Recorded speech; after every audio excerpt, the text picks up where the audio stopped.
Dimulai aja, Adam. Sudah jam 10 lewat 2 menit. Halo.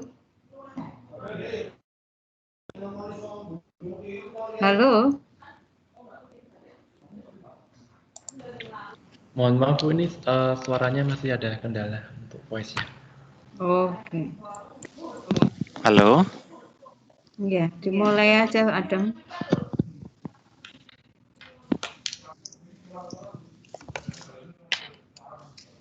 Oke, selamat pagi Bu Shanti, selamat pagi Mbak Vita, selamat pagi Johan dan Clara Skivo, dan juga teman-teman praktikan semua.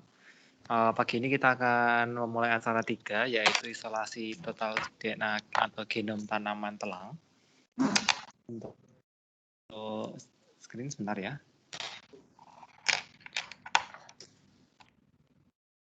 Oh ya, kita akan berdoa, doa dulu, menurut agama masing-masing, doa mulai.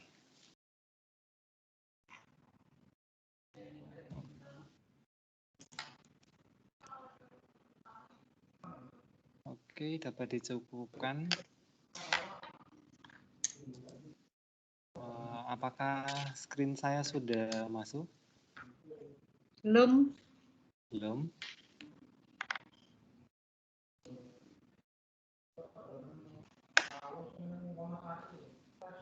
Sebentar ya.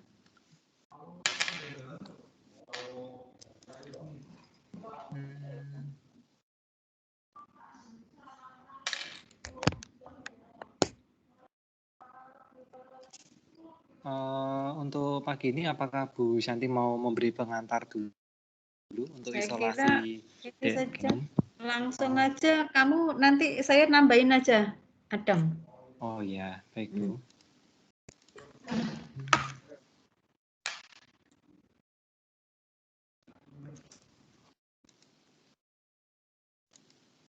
Kok screen satu nggak bisa ya?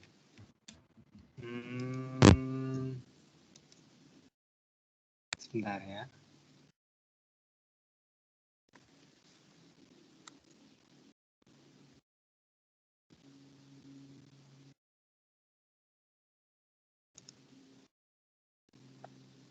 Belum masuk ya. Tukar. Nah, dataku tak kirim ke kamu dulu. Nggak apa-apa.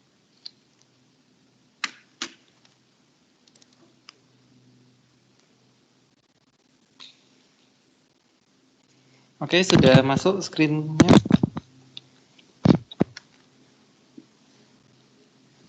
Oke, jadi acara 3 hari ini adalah isolasi total DNA atau genom tanaman. Tanaman yang digunakan adalah tanaman telang, Clitoria ternatea.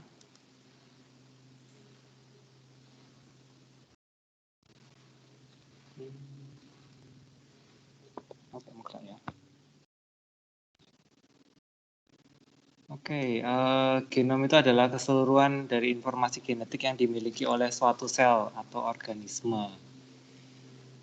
Isolasi itu merupakan suatu teknik pemisahan suatu senyawa agar menjadi senyawa murni. Lalu, isolasi DNA genom itu adalah upaya pemisahan DNA dari keseluruhan genom dari suatu sel atau organisme untuk mendapatkan DNA murni sel atau organisme tersebut.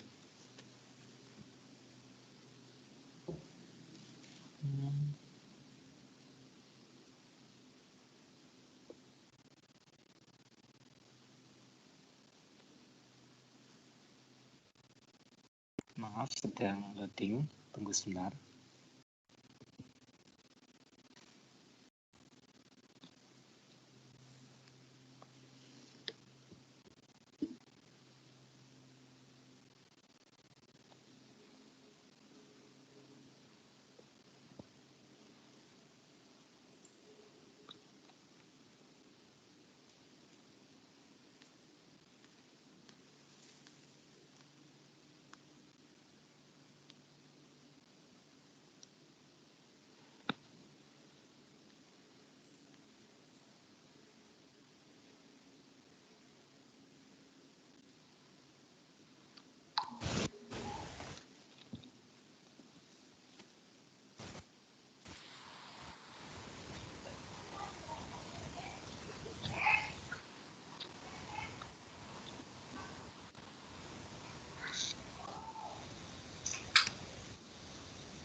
Oke, teknik atau mekanisme DNA itu prinsipnya sama. Jadi, oh ya, kok ini? Jadi tekniknya itu ada 3. Jadi isolasi, lalu kita murnikan, habis itu kita presipitasi. Gitu. Untuk cara kerjanya itu jadi daun tanaman kita cuci pakai air mengalir, kita potong, kita timbang sebanyak 0,3 gram, lalu kita tambahkan 100 mikrolit larutan CTEP dan dihaluskan dengan mortar dan pestle steril yang dingin sampai hancur. Lalu kalian tambahkan dengan 400 mikrolit larutan CTEP, lalu dihomogenkan dan dimasukkan ke dalam mikrotube 1,5 mili. Setelah itu, kalian inkubasi di water bath dengan suhu 55 sampai 65 derajat Celcius selama 30 menit. Lalu ditambahkan dengan 500 mikrolit larutan kloroform dengan perbandingan 1:1. Lalu kita campur, lalu digoyang dengan shaker kecepatan 120 rpm pada suhu kamar selama 30 menit. Setelah itu, ambil tabung sampel, buka tutupnya sebentar buat ngeluarin gas kloroform yang terbentuk. Setelah itu kita centrifuge 5000 rpm selama 5 menit.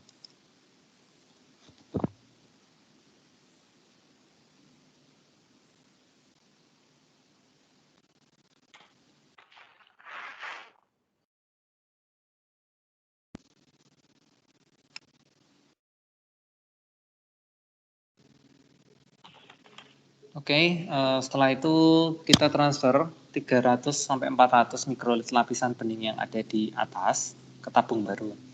Kalau di video nanti yang ditransfer 350 mikrolit, 350. Kalau larutannya nanti masih hijauan itu nanti benar-benar hijau, itu kita ulang lagi ekstraksi kloroformnya, lalu kita tambahkan dengan 300 sampai 400 mikrolit larutan isopropanol dengan perbandingan 1:1. Misalnya kalian tadi ambilnya 350 mikrolit lapisan bening yang di atas, ya kalian harus tambahkan isopropanolnya juga 350 mikrolit. Lalu dicampur secara inversi. Inversi itu gimana? Inversi itu tinggal dibolak-balik, lalu didiamkan pada suhu kamar selama 10 menit. Setelah itu disentrifuge 5000 rpm selama 5 menit. Lalu nanti kita akan bisa lihat pelet DNA-nya itu akan ada di dasar tabung. Nah, nanti isopropanol atau supernatannya itu kita buang, kita ganti dengan 100 mikrolit larutan etanol absolut, lalu kita centrifuge lagi 10.000 rpm selama 2 menit, lalu kita buang etanol atau supernatannya. Setelah itu kita kering anginkan supaya etanolnya menguap. Lalu setelah kering, kita resuspensikan lagi DNA-nya dengan 100 mikrolit larutan TE buffer. Dan kita simpan DNA-nya di suhu 4 derajat Celcius. Itu. Terus untuk cara kerja. Oh ya teman-teman, link untuk videonya sudah ada di situs kuliah. Kalian nanti bisa lihat. Waktunya sekitar 8 menitan, nanti tak kasih waktu 15 menit untuk lihat videonya. Oh ya, ini gambarnya. Jadi yang atas itu kiri itu larutan yang sudah dikasih CTEP. Lalu yang kanan, yang ini itu setelah di centrifuge, kita bisa lihat dia ada 2 lapisan. Nah, yang di bawah ini setelah diberi isopropanol, lalu yang ini setelah kalian setelah kalian simpan di TE buffer. Jadi ini masih ada pelet DNA-nya. Nanti centrifuge-nya namanya refrigerated centrifuge ya, bukan centrifuge biasa gitu. Oke, mungkin itu dari saya untuk pembuka. Apakah Bu Shanti ingin menambahkan? Oke, terima kasih Adam. Jadi hari ini kita melakukan isolasi DNA genom tanaman. Nah, mengapa kita lakukan sebetulnya ya isolasi DNA tanaman? Kalau untuk transformasi atau rekayasa genetika ya atau bioteknologi modern ya pada tanaman itu kan kita harus menyisipkan gen ya. Nah, kita harus tahu ya gen apa yang akan kita sisipkan. Misalnya gen dari tanaman, berarti kita harus mengisolasi DNA dari tanaman. Ya, kita isolasi DNA semua total ya dari tanaman. Ya, itu yang tadi diistilahkan genom ya, supaya dari DNA total tadi ya kemudian kita isolasi gen yang nantinya akan kita sisipkan.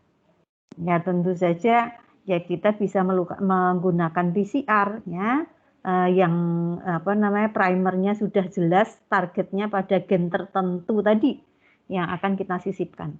Nah, makanya isolasi DNA genom itu penting kalau sebagai sumber gennya itu ada di genom tanaman.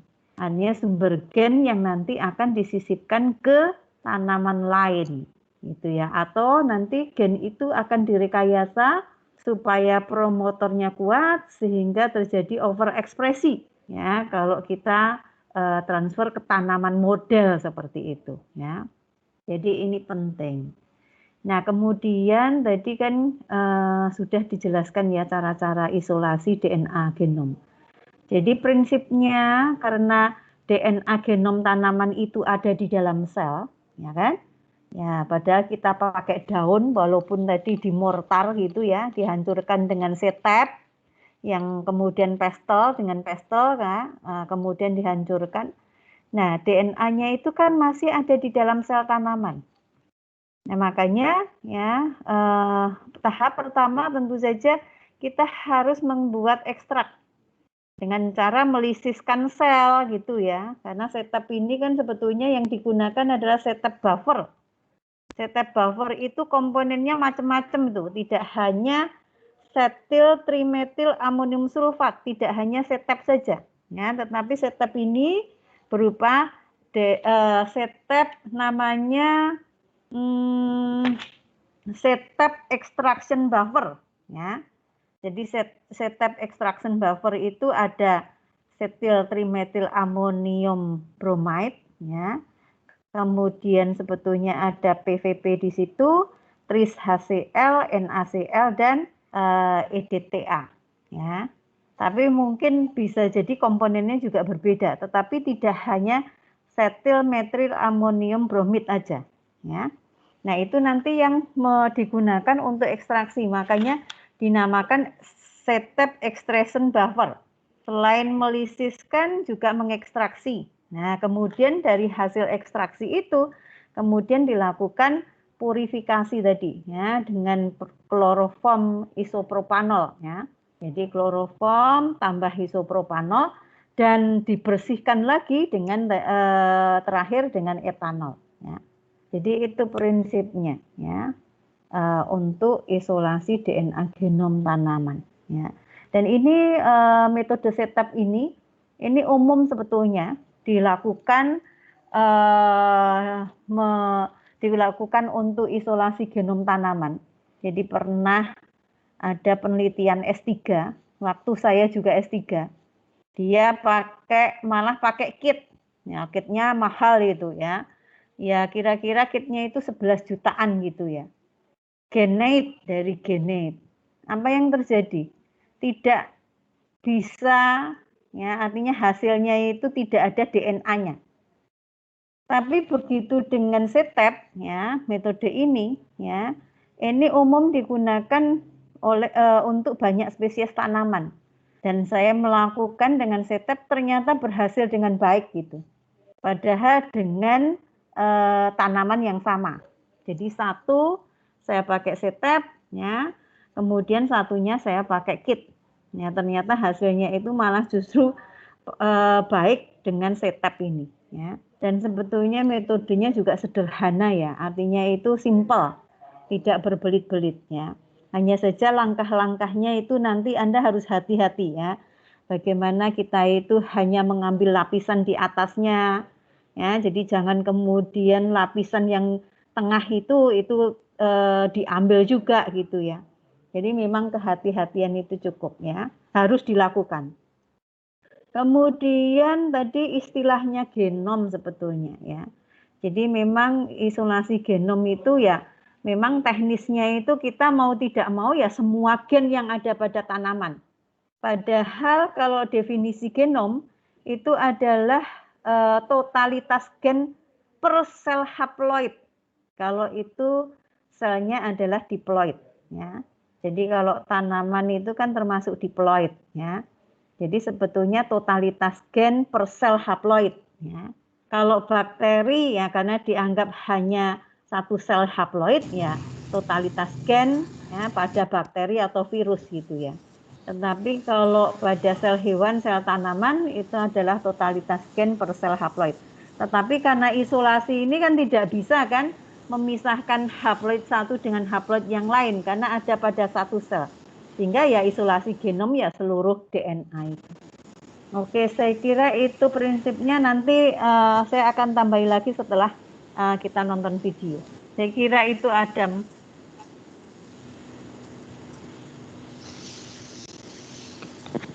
Baik, terima kasih untuk tambahnya Bu Shanti. Teman-teman, apakah ada pertanyaan sampai sini?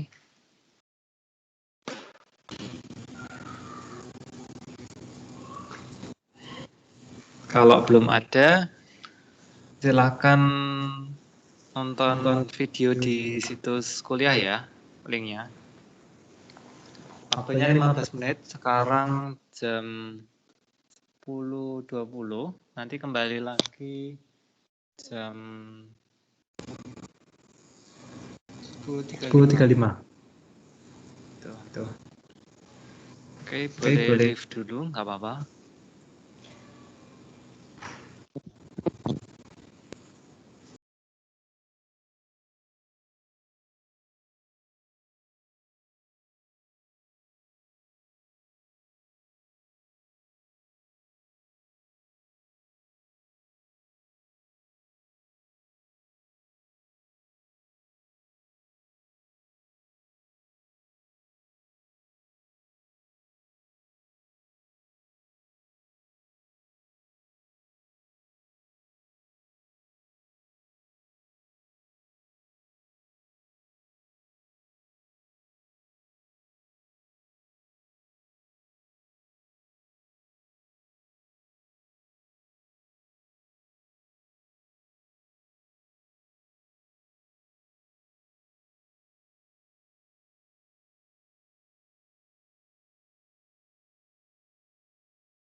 Baik, kalau kalian sudah nonton videonya semuanya, dari Bu Shanti, apakah ada tanggapan dulu, Bu? Atau ada tambahan? Ya, jadi tadi kalau kita melihat video, ya itu kan bagaimana tadi ya daun ditimbang ya. Tentu saja ini ada ukurannya ya, artinya berapa gram, kemudian larutan-larutan yang digunakan berapa mili, itu ada ukurannya. Jadi tidak kemudian asal ya. Jadi kalau misalnya ukuran volumenya larutan seperti itu, kemudian Anda pakai ya misalnya daun gitu terlalu banyak, nah nanti proses isolasinya pun juga tidak efektif. Ya, jadi sesuai dengan ukurannya. Kalau misalnya kita pengen 2 kalinya ya semuanya akan dilakukan 2 kalinya gitu ya, volume larutan yang digunakan maupun bahannya. Nah kemudian tadi ya karena klitorinya itu tadi juga agak lunak, kemudian dengan setep akhirnya dihancurkan agak gampang ya. Kemudian kan tadi plus setep terus kemudian kan ini ya digoyang gitu ya. Nah tentu saja tadi kayaknya penggoyangannya terlalu ini ya, terlalu kenceng gitu ya. Jadi mungkin bisa dikurangi itu RPM-nya. Ya. Kemudian juga kayaknya tadi begitu dilihat videonya sekali saja itu bisa menghasilkan supernatan yang sudah jernih. Jadi tadi kalau misalnya masih hijau, ya tentu saja harus dilakukan ekstraksi kembali dengan kloroform dan isopropanol. Ya. Nah kemudian yang penting juga tadi itu waterbath-nya itu kok masih manual ya. Nah mudah-mudahan nanti memang baru direalisasi ya. Mudah-mudahan segera waterbath-nya itu sudah bisa ada di lab gitu ya. Kemudian untuk penambahan etanol, jadi untuk penambahan etanol itu kan untuk membersihkan kembali gitu ya. Dan biasanya kan etanol ya setelah kloroform sebentar.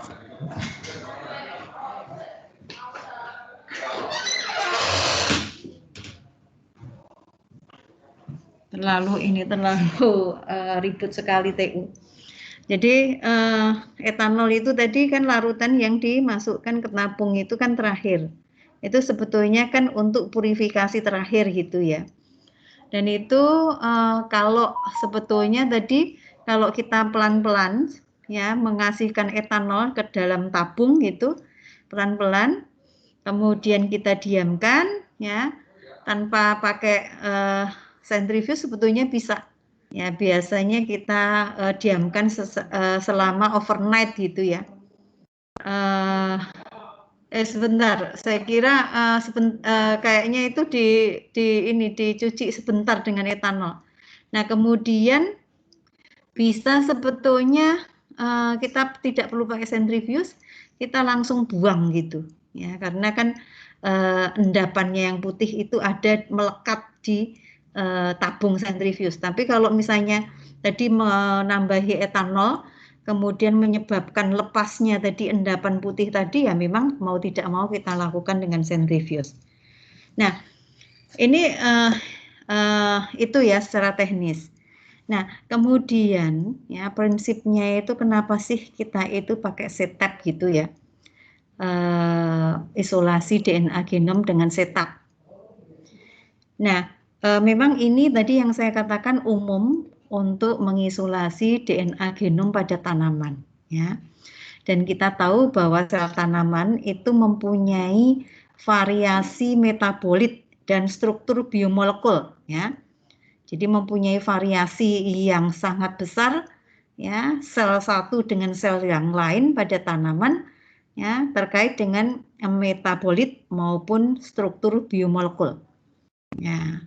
Terutama di sini ya variasi metabolitnya itu adalah adanya polisakarida dan polifenol. Ya, jadi variasi polisakarida dan polifenol pada sel tanaman ini juga mengakibatkan ya problem tertentu gitu ya kalau kita mau mengisolasi DNA. Nah, kemudian ya kita menggunakan CTEP. Tadi yang saya katakan CTEP itu adalah setil trimetil amonium bromida. Tapi yang digunakan adalah campuran atau buffer ya, ekstraksi dari CTEP. Nah, CTEP sendiri ya, setil trimetil amonium bromide itu adalah deterjen kationik.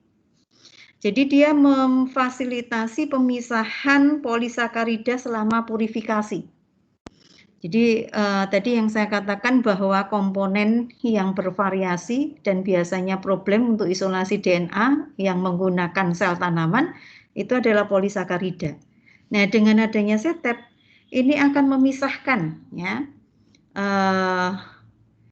CTEP ini ya, setil trimetil amonium bromida itu ya selama purifikasi. Kemudian polifenolnya sendiri, ya tadi kontaminasi kan polisakarida dan polifenol kan. Nah, polifenol sendiri itu bisa di-remove oleh polifenol pyrrolidone ya. Nah, di sini komponennya ada CTEP ya, kemudian PVP, mercaptoetanol ya, terus HCl, EDTA ya, NaCl gitu ya. Nah, ini PPV itu sebetulnya menghilangkan polifenol ya. Kita tahu bahwa polifenol itu kan lebih dari satu cincin fenol ya. Dan polifenol ini sangat efektif sekali untuk mengikat ya, dia efisien sekali untuk mengikat DNA. Ya, makanya karena dia efisien ya bagaimanapun harus melepaskan polifenol ini dengan PVP ya. Hanya saja memang salah satu kelemahan dari metode CTEP itu adalah penggunaan kloroform tadi ya. Kloroform itu ya plus isopropanol tadi memisahkan molekul organik yang soluble dari DNA ya. Jadi ada senyawa organik ya yang bersifat larut itu yang masih ada di DNA.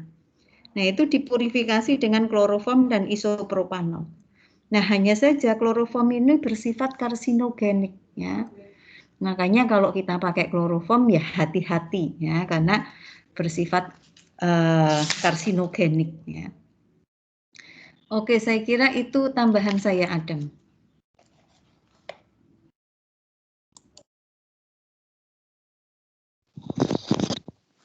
Baik, terima kasih untuk tambahnya Bu Shanti.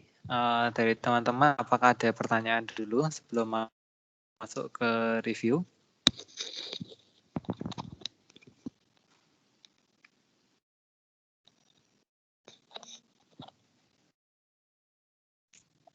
Oh, di chat sebentar. Dari Michelle Leoni Mario Nibala, pagi Kak mau bertanya, kira-kira bagaimana cara kita mengetahui kalau semua gas dari penggojokan itu sudah keluar dari dalam tabung? Terima kasih. Jadi tidak apa ya, kalau dari aku sendiri ya dibuka sebentar itu dia pasti keluar kok, dia pasti keluar. Kalau semua gas dari penggojokan itu keluar itu aku nggak yakin semuanya keluar, tapi yang penting dia keluar supaya kan tekanannya tidak tinggi ya di dalam tabungnya itu, walaupun memang tidak tinggi juga kalau tekanannya kloroform itu. Mungkin dari Bu Shanti, apakah bisa membantu? Apanya, Adam? Oh, pertanyaannya. Itu Bu. Pertanyaan. Ya. Dari yang mana? Dari yang Michelle. Oh, kira-kira bagaimana cara kita mengetahui kalau semua gas dari penggojokan itu sudah keluar dari dalam tabung? Iya, memang ini biasanya kan kalau gas itu kan artinya kan bisa cepat ini ya menguap gitu ya. Ya, artinya itu gas itu kan langsung bisa terdispersi. Dan kalau gas itu kan tentu saja sebentar saja sudah cukup ya. Artinya begitu dibuka langsung kan mestinya akan keluar. Dan ya memang karena tidak ada ukuran kuantitatifnya ya tentu saja ya kita tidak bisa memperkirakan gitu ya apakah ada gas di situ. Tapi begitu sudah namanya udara, gas gitu, itu kan cepat sekali menguap gitu ya. Sehingga begitu kemudian kita buka ya artinya gas yang ada di situ bisa keluar gitu ya. Saya kira cepat kok untuk ini. Jadi begitu dibuka saja sebetulnya sudah keluar gitu. Sama saja kan kalau kita itu membuka wine soda gitu ya, minuman soda gitu kan cepat juga ya keluar. Itu ya misal. Kemudian sebentar saja saya kira ya. Saya mau yang dari oke itu tambahan saya. Adam. Baik, terima kasih untuk tambahnya Bu Shanti. Jadi sebentar aja ya dibuka, sudah keluar kok. Dari Febrianur, saya mau bertanya, apakah daun telang yang digunakan ada kriteria umur daunnya? Kalau kriteria umur daunnya mungkin lebih ke arah kriteria itu ya, kriteria daunnya kondisinya seperti apa ya? Ya kondisinya kalau umur nggak terlalu masalah, tapi yang penting dia masih muda, terus nggak terlalu kecil. Kalau kalian lihat kan di video tadi daunnya nggak terlalu kecil, terus dia muda itu dalam artian kalau kalian lihat itu daunnya warnanya masih hijau muda, gitu. Terus kriteria pengambilannya itu kalau dari ujung itu daun kedua sampai keempat dari ujung daun dari ujung itu tangkainya. Mungkin itu. Terus dari Dea Eufresia. Saya mau bertanya, apakah akan ada kontaminasi yang mungkin terjadi dan mengganggu isolasi DNA? Kalau namanya isolasi DNA, ya kemungkinan kontaminasi DNA dari DNA lain pasti ada, tapi bisa diminimalkan dengan cara ya kamu kerja aseptis dan kerjanya cepat gitu loh. Kalau kalian lihat itu kan tadi kan dibilasnya 2 kali, pakai isopropanol dan pakai etanol. Kenapa 2 kali? Jadi isopropanol dan etanol kan termasuk dua-duanya kan alkohol, tapi kalau yang isopropanol itu kurang volatil dibandingkan etanol. Jadinya kalau kamu apa ya namanya? Jadi kayak kamu presipitasi dulu pakai isopropanol karena lebih bagus untuk presipitasinya. Lalu dari isopropanol juga itu akan melarutkan kontaminan dan juga menjaga DNA-nya. Lalu kamu misal ada kemungkinan kontaminasi dari yang lain itu bisa juga dibilas lagi dengan etanol. Nah, di etanol itu kan kita kering anginkan sebentar. Nah, itu jangan dikering anginkan di tempat yang asal gitu. Jadi ya kamu kering anginkan tapi jangan kayak dikering anginkan di dekat AC atau jangan dikering anginkan di dekat di dekat kipas angin gitu loh. Itu kan sama aja kamu nambahin kontaminan. Ya kamu kering anginkan biasa aja dan dibukanya nggak terlalu besar gitu. Mungkin itu dari Bu Shanti, apakah ada tambahan Bu untuk yang pertanyaannya Dea? Mungkin kamu jawab dulu semua, nanti saya tambahin, nggak satu persatu gitu ya, Adam. Oh ya, baik Bu. Oke, ada pertanyaan dari Alita Nomianti Sitorus. Kak, saya mau bertanya, apakah saat pengambilan supernatan lalu tidak sengaja mengenai DNA itu, bagaimana ya Kak? Ya hati-hati. Ya apa ya mungkin main jam terbang ya. Aku dulu juga waktu pertama kali tremor dan kena supernatannya sedikit, dan kena peletnya sedikit, tapi nggak apa-apa. Yang penting kamu kamu tidak ngambil supernatannya kebanyakan ya pasti akan ada kemungkinan bahwa pelet itu terikut walaupun tidak banyak. Jadi ya sudahlah, kalau bisa tidak sampai terikut, tapi kalau memang terikut ya sudahlah, direlakan gitu loh. Dan juga itu kan bentuknya pelet, harusnya dia itu dia ngelekat dan kemungkinan untuk lepasnya itu lebih kecil sih. Seperti yang kata Bu Shanti tadi itu kan sudah di centrifuge, peletnya itu kan juga melekat ya, nempel ya itu. Jadi kamu langsung buang etanolnya nggak apa-apa gitu loh. Dan sebetulnya kalau mau kalau mau buang etanolnya langsung nggak apa-apa. Cuman kan kita pakai prinsip hati-hati gitu loh. Jadi makanya pakai mikropipet untuk membuangnya gitu. Terus jadi intinya dari pertanyaanmu itu kalau tidak sengaja kena pelet DNA ya nggak apa-apa. Tapi jangan sampai pelet DNA-mu itu hancur. Kalau kena sedikit ya sudah relakan. Walaupun memang ya nggak rela sih. Sudah dapat pelet DNA malah kebuang itu kan sayang gitu loh. Jadi ya kerjanya hati-hati. Oke, dari Irvin Eugenius Ignacio. Saya mau bertanya, DNA genom tumbuhan disimpan pada suhu 4 derajat Celcius. Berapa lama DNA tersebut dapat disimpan? Berapa lama ya? Aku nyimpen tuh kemarin 3 bulan masih bagus tuh. Tapi sebaiknya kalau kamu sudah simpen, ya kamu sebaiknya langsung pakai gitu loh. Jangan disimpan berapa lama kayak 1 tahun, jangan gitu. Ya mungkin 3 bulanan masih bagus ya. Gitu. Berapa lama dapat disimpan? Karena pakai TE buffer juga ya. TE buffer itu kan dia ada EDTA-nya. EDTA-nya itu kan untuk menjaga DNA-nya supaya tidak rusak. Terus ada buffernya untuk menjaga pH-nya. Jadi ya bisa dikatakan ya cukup lama kalau kamu nyimpennya benar gitu loh. Oke, itu dari saya. Terus Michelle. Ini saya mau memastikan lagi untuk pelakuan pemberian CTAP sebelum daun telang dihaluskan itu berarti untuk melisiskan membran sel daunnya ya atau ada tujuan lain Kak?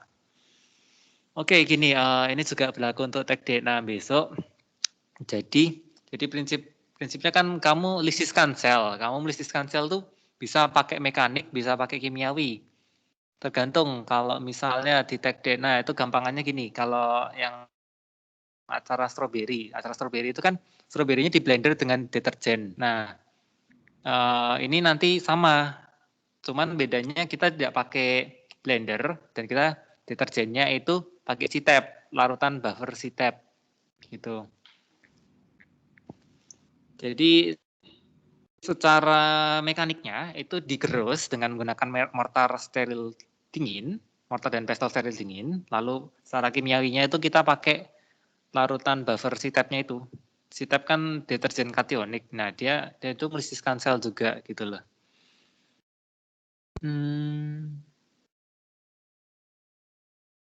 Tujuan lainnya mungkin nanti dijelaskan waktu review gitu. Mungkin itu Michelle, ada yang mau tanya lagi teman-teman? Mungkin saya nambahi Adam. Oh ya, baik Bu. Oke, ya jadi dari Febrianor ya, telang yang digunakan kriteria umur ya. Jadi memang lebih bagus kalau kita gunakan daun yang jangan tua banget gitu ya. Karena kalau tua banget ulet kan. Jadi agak sulit nanti untuk melakukan lisis ya atau melakukan penghancuran ya dengan pestle tadi ya. Jadi ya umurnya sedang gitu ya atau muda gitu ya. Tapi jangan terlalu tua ya. Karena sulit nanti di dalam kita menghancurkan. Kemudian dari Dea, apakah ada kontaminasi? Menurut pertanyaan ini kontaminasi yang seperti apa? Artinya kontaminasi bakteri jamur ataukah kontaminasi bahan selain DNA? Karena kalau kita isolasi DNA atau genom itu kontaminannya itu protein ya atau RNA gitu. Dea, ini yang kamu maksud kontaminasi apa nih? Bakteri itu Bu. Oh, nah gini kalau itu kontaminasi bakteri atau jamur ya bisa jadi, hanya saja pada saat kita melakukan ini ya, artinya bahan tadi daunnya ya tentu saja kita pilih yang sehat ya, kemudian kita pilih yang tidak berjamur gitu ya. Nah, itu setidak-tidaknya kita sudah meminimalkan risiko kontaminasi bakteri atau jamur. Tetapi ini kan memang tidak dilakukan sterilisasi, ya. Artinya kemungkinan bakteri, ya, itu ada juga, jamur juga ada, tetapi kemungkinannya kan kecil. Karena yang menempel pada daun, misalnya bakteri, ya tentu saja dia tidak akan tumbuhnya tidak cepat, ya. Beda kalau misalnya dia di kultur in vitro, ya. Artinya kan mediumnya itu kan ya banyak nutrisinya. Tapi kalau ini di daun kan kemungkinannya kecil, sehingga nanti kalau kita isolasi DNA yang dominan itu adalah DNA daun, ya. Nah, biasanya seperti itu. Jadi daun yang kita gunakan ya hanya dibersihkan saja gitu ya. Kita bersihkan dengan air mengalir gitu ya. Kemudian kita keringkan ya, tentu saja harus dikeringkan ya. Kemudian baru kita gerus. Dan biasanya itu ada satu teknik yang bisa dilakukan supaya saat gerus, apalagi misalnya daunnya itu tebal kayak daun anggrek itu. Nah, biasanya itu saya misalnya hari ini saya mau mengisolasi DNA genom daun anggrek. Nah, kemarin itu saya sudah metik daun anggreknya, kemudian saya cuci ya, bersih gitu ya, kemudian saya keringkan, saya masukkan ke plastik klip dan saya taruh freezer. Artinya disimpan di freezer. Nah, sehingga pada saat kita ngerus hari ini itu agak mudah ya, kita itu melakukan ini penghancuran. Tapi daun yang sudah disimpan di freezer itu sudah kita timbang ya, supaya kita tidak nimbang lagi. Oke.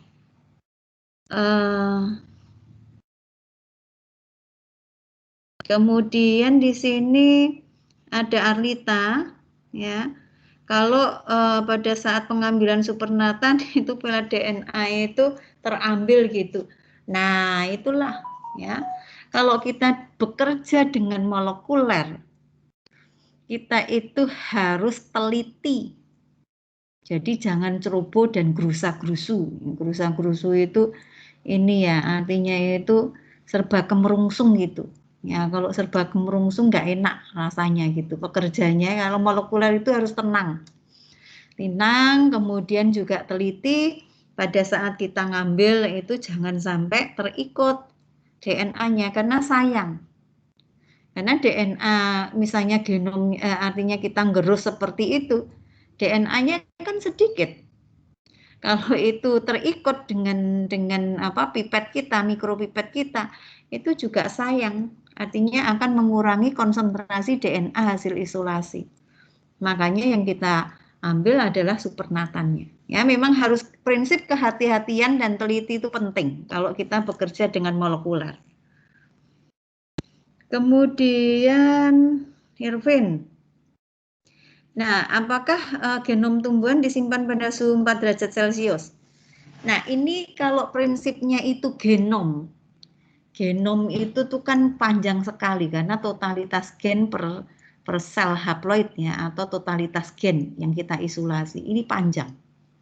Jadi kalau kita itu nyimpan ya di larutan air ya, biasanya selama penyimpanan di dalam freezer ya, itu kadangkala akan terjadi degradasi ya. Dan biasanya kalau di dalam air ya mungkin tidak tahan lama ya di H2O yang free ini ya DNA nukleus ya. Artinya free dari DNA nuklease ya supaya DNA-nya tidak terdegradasi. Nah, yang sebetulnya kalau kita mau menyimpan ya artinya itu DNA ya bisa durasinya setahunan begitu. Kita pakai saja pelarutnya itu adalah TE, tris EDTA.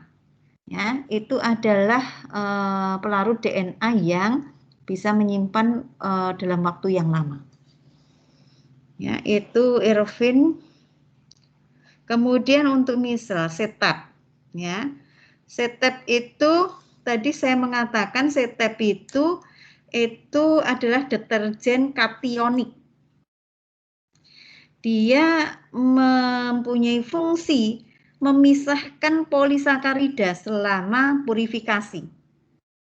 Ya, jadi kan kita tahu bahwa dinding sel tanaman, kemudian juga membran sel tanaman, itu kan sebetulnya itu kan ada polisakaridanya kan?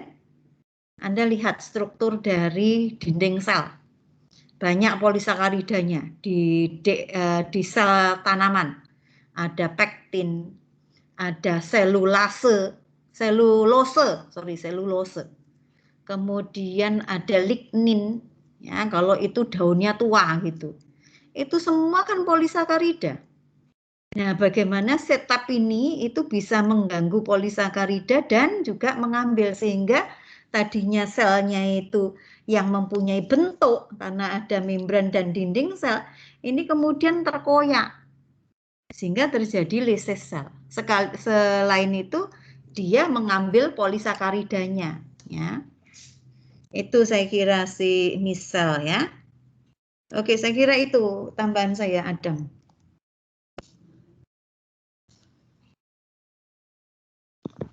Baik, terima kasih untuk tambahnya Bu Shanti.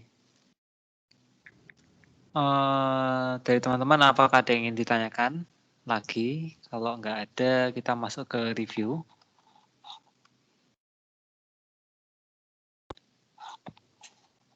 Oke, sepertinya belum ada. Jadi kita masuk ke review aja. Jadi metode CTAP atau cetyl trimethyl ammonium bromide itu adalah metode yang efektif untuk isolasi DNA genom tanaman. Biasanya berkisar 50 sampai 100 kb dengan konsentrasi polisakarida dan fenol yang tinggi, polifenol yang tinggi. Jadi prinsip metode CTAP itu isolasi DNA genom tanaman dilakukan dengan lisis jaringan oleh deterjen CTAP yang bersifat non-ionik dan membentuk kompleks DNA yang tidak larut dalam garam konsentrasi rendah. Nah, polisakarida dan kontaminan itu dapat larut dalam garam konsentrasi rendah sehingga bisa dipisahkan melalui sentrifugasi dalam bentuk supernatan. Nah, tadi kita kan pakai kloroform. Kloroform itu juga ngambil DNA-nya juga dan juga ada beberapa molekul organik yang soluble yang juga ikut di kloroformnya. Nah,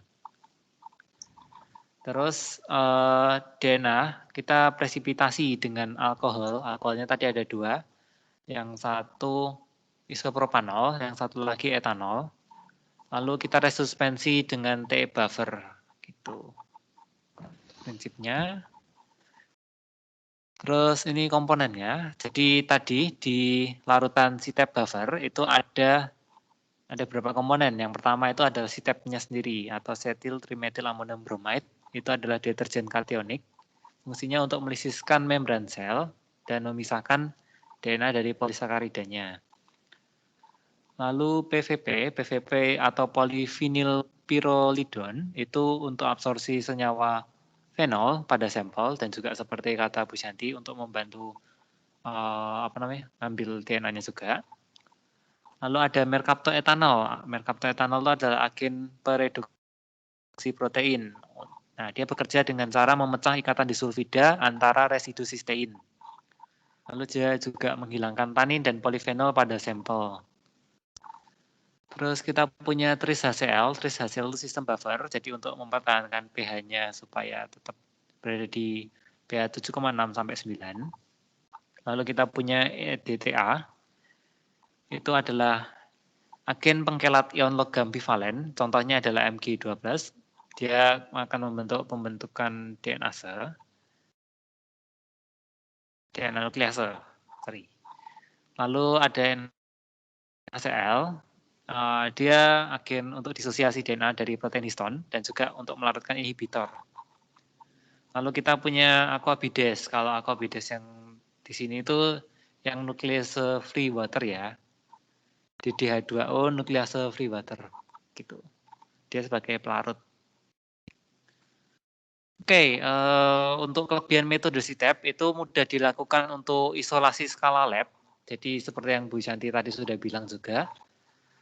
Semuanya kan ada ukurannya. Jadi daunnya segini, terus larutannya segini, hanya segini. Nah, itu mudah dilakukan untuk skala lab. Tapi kalau kalian bikinnya banyak, itu kurang memadai untuk isolasi skala besar gitu. Itu kekurangannya.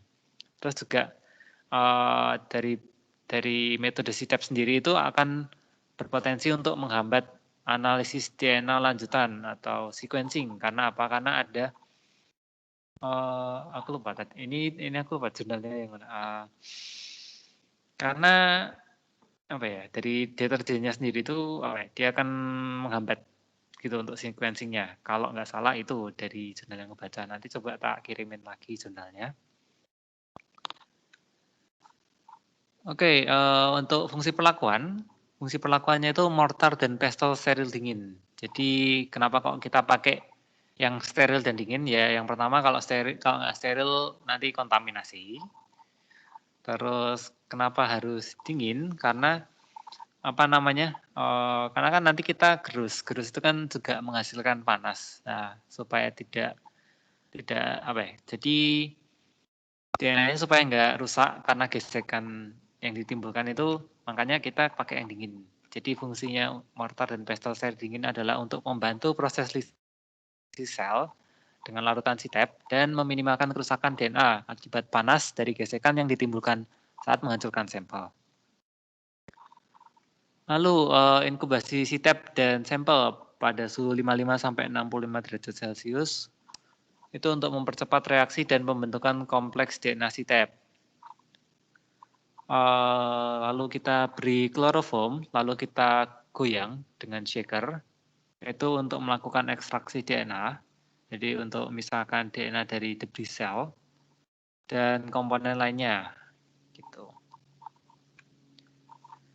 Terus pemberian isopropanol dan etanol. Isopropanol dan etanol itu kan tadi alkohol untuk presipitasi ya.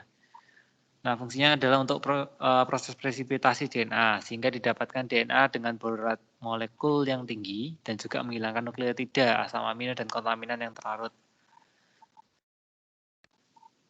Lalu kita beri dengan TE buffer atau tris EDTA buffer itu untuk mencegah terjadinya degradasi DNA dan untuk mempertahankan pH larutan. Jadi supaya ketika disimpan, itu dapat disimpan dengan lebih lama.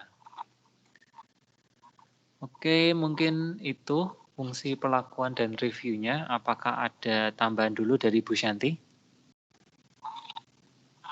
Mungkin tadi yang kelebihan dan kekurangan coba.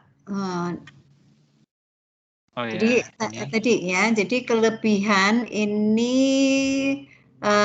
selain mudah dilakukan, itu umum sebetulnya ya. Artinya umum digunakan untuk sel-sel tanaman.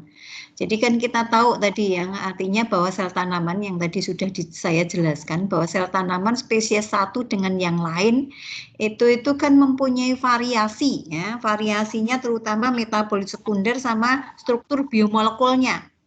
Sehingga kadangkala kalau kita pakai kit ya, kadangkala kitnya itu tidak bisa mampu mengisolasi untuk spesies tertentu, sedangkan spesies lain bisa. Tapi ini setup ini umum digunakan dan keberhasilannya itu juga tinggi ya dan mudah dilakukan ya. Kemudian juga kalau kekurangannya kalau untuk isolasi skala besar ya memang kalau kita itu mau mengisolasi DNA gitu ya itu kan sebetulnya ya nggak perlu banyak-banyak gitu ya. Memang ini skala lab gitu, tapi kalau dibandingkan dengan kit, ya kit itu semakin kecil lagi. Dan kit itu semakin mahal, artinya lebih mahal kalau kita gunakan CTEP. Jadi CTEP itu mudah, umum digunakan ya untuk tanaman, sel tanaman. Kemudian juga keberhasilannya tinggi ya, dan juga sebetulnya juga murah dibandingkan kit ya. Kemudian kekurangannya tadi ya akan berpotensi menghambat ya karena memang CTEP ini jadi CTEP akan berpotensi menghambat analisis DNA lanjutan misalnya kita lakukan sequencing gitu pengurutan DNA gitu. Nah ini sebetulnya bisa dilakukan kita pakai isolasi CTEP tapi kemudian kita gunakan ya setelah isolasi CTEP kita gunakan step terakhir kita lakukan purifikasi kembali. Ya, purifikasi kita bisa gunakan dengan kit misalnya, ya. Ini sebetulnya bisa dilakukan. Karena apa? Karena kalau kita isolasi DNA dengan kit kadangkala tidak berhasil. Ya, kita ngawekani ya isolasi DNA-nya pakai CTAP, kemudian diteruskan lagi satu step lagi untuk purifikasi. Saya kira bisa ya dilakukan seperti itu. Kemudian juga kekurangannya tadi sebetulnya penggunaan kloroform. Ya, tadi kloroform itu kan bersifat karsinogenik. Ya, sehingga sebetulnya ada sih buffer ekstraksi yang lain sebetulnya ya. Yang kemungkinan isolasinya kit yang tidak menggunakan kloroform gitu ya. Itu salah satu kekurangannya juga dari CTAP karena menggunakan kloroform yang bersifat karsinogenik. Itu Adam tambahan saya. Baik, terima kasih untuk tambahnya Bu Syanti. Oke, dari teman-teman, apakah ada pertanyaan dulu untuk review dan fungsi perlakuan?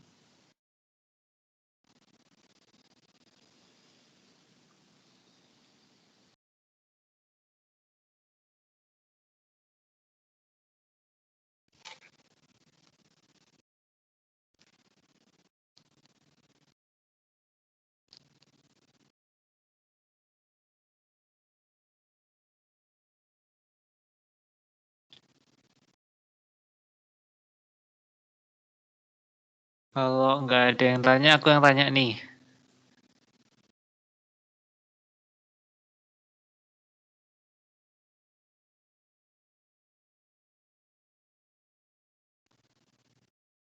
Oke, aku yang tanya aja dulu. Untuk Natasha Gusliano. Jadi dari larutan buffer CTAP itu kan ada beberapa ya. Ada beberapa komposisinya ya. Nah, fungsinya PVP itu untuk apa? Untuk absorpsi senyawa fenol. Absorpsi senyawa polifenol dan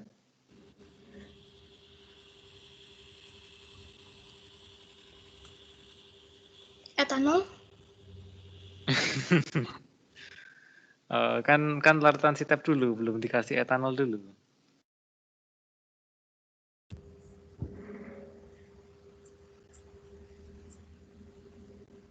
Polyvinyl pyrrolidone. Ya udah, makasih untuk jawabannya. Jadi fungsinya itu untuk benar, untuk absorpsi senyawa polifenol pada sampel dan juga untuk membantu pengambilan DNA pada sampel. Gitu.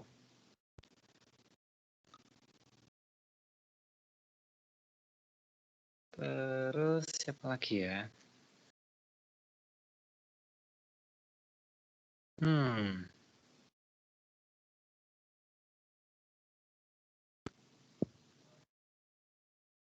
Anastasia Mayumi. Apa fungsi dari EDTA? Itu tuh pengkelat ion logam, ya bukan kok. Halo? Halo, oke, ya benar jawabannya. Jadi fungsinya itu adalah untuk agen pengkelat ion logam bivalen atau Mg12 dan juga untuk menghambat pembentukan DNA nuklease. Oke, yang terakhir,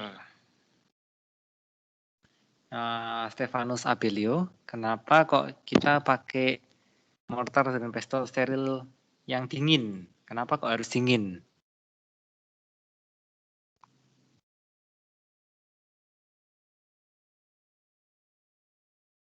Stefanus Abelio ada kan?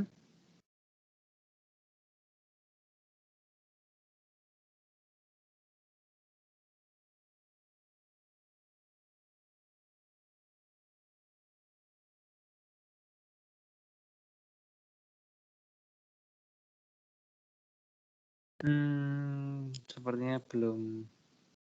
Oh, malah nggak ada. Oke, kita ganti aja. Fania Uli. Fania Uli. Apa ya?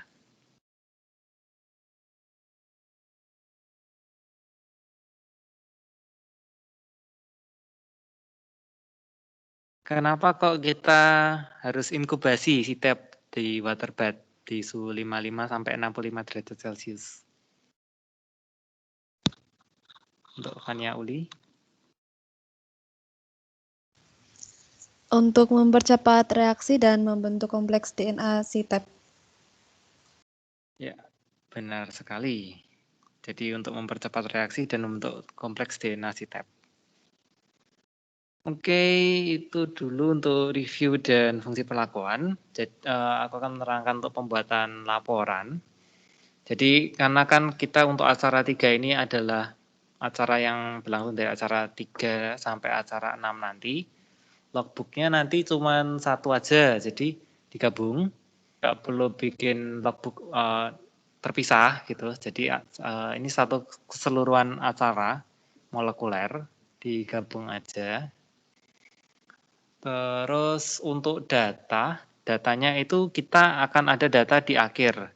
Data di akhir itu gimana? Karena kan ini kita baru isolasi. Kita kan belum kita PCR, belum kita visualisasi. Jadi kan belum ada data yang terlihatnya. Jadi untuk data nanti di acara ke-6 gitu, waktu elektroforesis. Untuk untuk logbooknya itu diisi gambar, terus cara kerjanya, dan tadi yang aku kasih review dan fungsi perlakuannya. Gitu. Untuk pembuatan laporan dan logbook,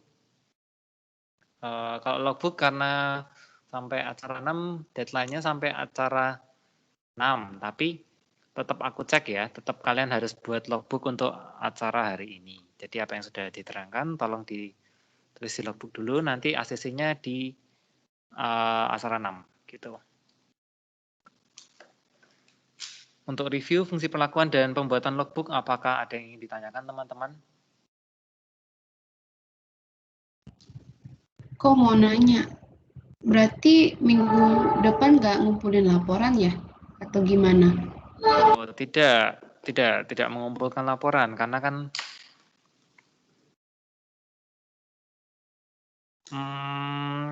ini kan keseluruhan acara. Jadi acara 3, 4, 5, 6 itu kan jadi satu. Hasilnya kan akan dilihat di acara 6. Jadi kalau kamu mau ngumpulin laporan, mau ngumpulin apa? Karena kan belum ada datanya, belum ada hasil yang didapatkan.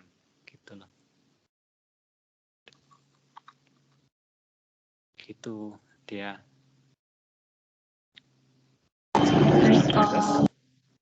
Oke. Ada pertanyaan lagi teman-teman? Kak, mau nanya. Ya.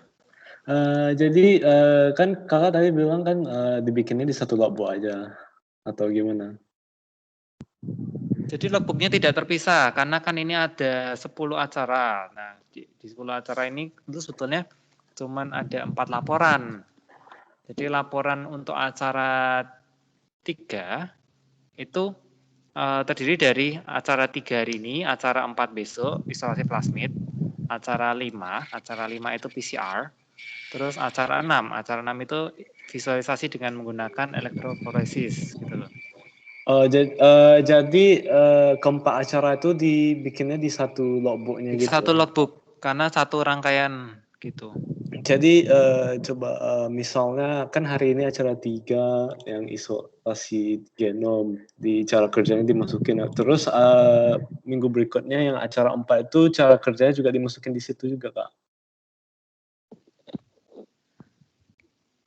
Ya, jadi gini, logbookmu nanti, logbook kalian itu cara kerjanya akan ada 4 cara kerja. Maksudnya gitu loh. Jadi 4 cara kerja. Terus nanti kalian di laporan juga akan ada 4 cara kerja gitu. Ya. Oh, oke Kak. Makasih Kak. Yuk.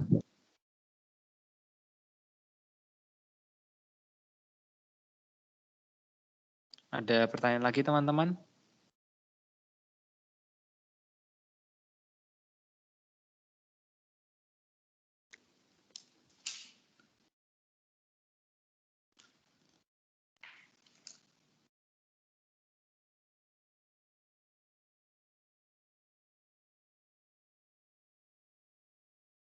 Halo, ada pertanyaan lagi untuk pembuatan laporan dan misalnya review dan fungsi penerapan yang masih belum jelas?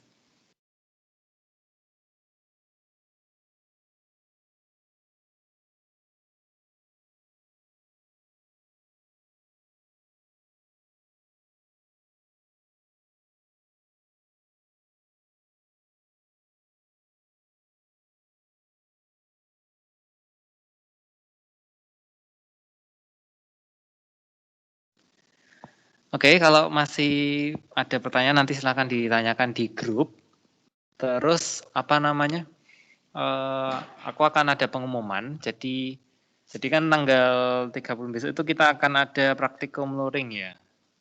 Nah, dari praktikum luring itu jangan lupa isi form luring awal. Jadi kami para asus itu ingin data dulu untuk kalian yang mau ikut tuh kira-kira berapa banyak sih gitu. Jadi jangan lupa diisi ya. Tuh.